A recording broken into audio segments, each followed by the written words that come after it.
Countdown was written and directed by Justin Deck and is the story of an app that tells you when you're going to die. And when a nurse downloads this app, it tells her she only has 3 days to live. So she embarks on a mission to find out the truth about this app and see if she can thwart the fate that this app has prophesied. As massive as a horror buff as I am, and as much as I love this genre, I didn't even know this movie was coming out until a few weeks ago. I had heard nothing about it. I had seen no trailers. It just kind of showed up and I went, oh, I guess this is the mainstream Halloween movie this year? There's been a trend of techno horror. We had Unfriended Dark Web, Friend Request, and even movies like the wonderful Slender Man seem to have inspiration with the internet. And now we have a movie about a literal killer app. And this will shock none of you, but it's one of the worst movies I've seen this year. It's strangely watchable at times because it's semi-competently helmed and the production is better than I thought it would be. And what I mean by that is that it looks like a real movie, but the script is, well, it's a script. This film seems to be going for comedy. There's scenes that are obviously meant to be funny. There are some that are unintentionally funny, but there's plenty of scenes that are trying to make you laugh. It reminded me a bit of Happy Death Day, a movie that is billed as a horror movie, but is kind of a comedy. Let's talk a little bit about that comedy because honestly, it's one of the most cringeworthy aspects of this movie. Like, there are few films in which I have actually cringed. You know, that's a very overused phrase. Sometimes you hear a joke and you think, ooh, that was embarrassing, or that wasn't very good, or oh my God, you really just made a fool of yourself. And so now I feel cringed. But there were a few moments in this movie where my muscles actually locked up and I felt embarrassed to be in a public place watching it with people. That's honestly true. And one of the biggest issues is that there are an absurd amount of subplots that have very little to do with the tension that is surrounded by this Final Destination-like scenario. That you know when you're going to die and you're just basically waiting for it to happen and you're constantly afraid of everything around you like it's going to kill you. That's the other thing I didn't like about it. It was really kind of a ripoff of Final Destination in a lot of ways. And these subplots eat this movie alive. One of the biggest ones being a priest that is there for comedic relief. He has a cross tattoo.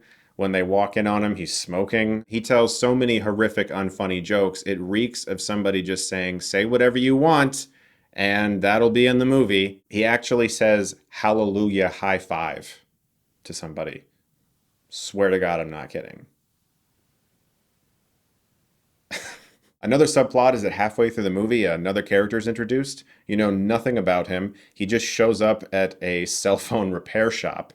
And all of a sudden, he's in this main character's life, the nurse. And a hint of romance blossoms. And I felt nothing from it. Another is that at this cell phone repair shop, they meet a tech guy and they want to go to him to try to figure out what's wrong with their phone. First off, what's up with this app? Am I gonna fucking die? Oh my God, I can't even delete it from my phone. This is fucking horrible. So they're at this tech shop and this guy is looking at the phone on his computer and he's like, damn, this app takes up 60 gig. And she's like, is that big? And he goes, yeah, like a whole season of Game of Thrones on your phone big. Ugh.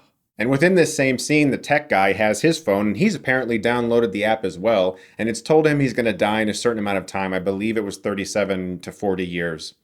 But that's not really the point. What he says next is the point. He says, do you think the Marvel Universe will last for another 40 years?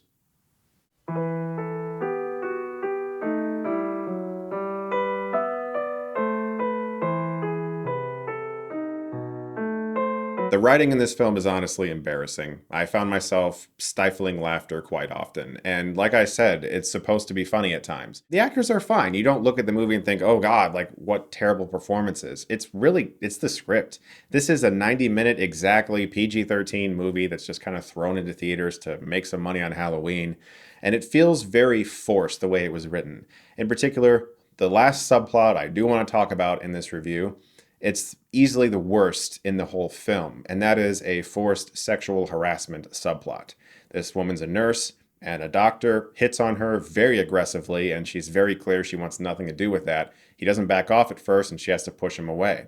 Later, I guess, spoilers, if you really want to see Countdown, this part's a spoiler. What I just said is not. That happens early on. Later, he actually goes to the board at the hospital and says she tried to hit on him. And he gets her in trouble and possibly suspended and fired. So the guy's a fucking asshole. He's terrible. Like, he's a terrible character. But he kind of becomes the main villain for a while. And they go back to this really creepy subplot a lot, to easily the most cringeworthy and embarrassing line in the entire film. This subplot has nothing to do with the movie, and I know exactly why it's in there.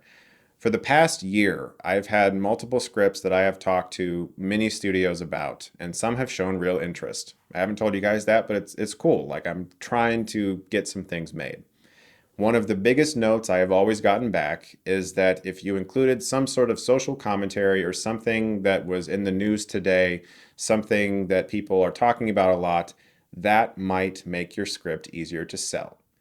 And I feel like that's what happened here. My problem isn't the storyline. It's how it's used in the film. The fact that it clearly does not fit into this movie. It just feels like something that was inserted into the screenplay to help it sell better. I'm glad this isn't the last horror film I'm seeing this Halloween, because I actually got tickets to the advanced showing for Dr. Sleep, which is coming out, I think, on the 30th, the advanced early thing they're doing. I'm very excited to go see that, because this movie honestly let me down on just about every level. I did not find it scary, and very little of the actual humor they were going for worked for me. The mythology behind the app is barely discussed, surface level at best, and even then it's them going to a priest and he says something about ancient Latin, and I'm like, is this honestly the 1,000th time I have seen this in a horror film? And again, I am all for tropes. I've said this before. Cliches and tropes, totally fine. If you can find a unique way to show me them or engage me in them, then I get excited. You can have a billion vengeful ghost movies. You can have a ton of shark movies, slasher movies. There are certain horror subgenres that are basically accepted as something that you can see a lot of. It's just what you do with those tropes and cliches, how you make it your own. This doesn't feel like anyone's vision.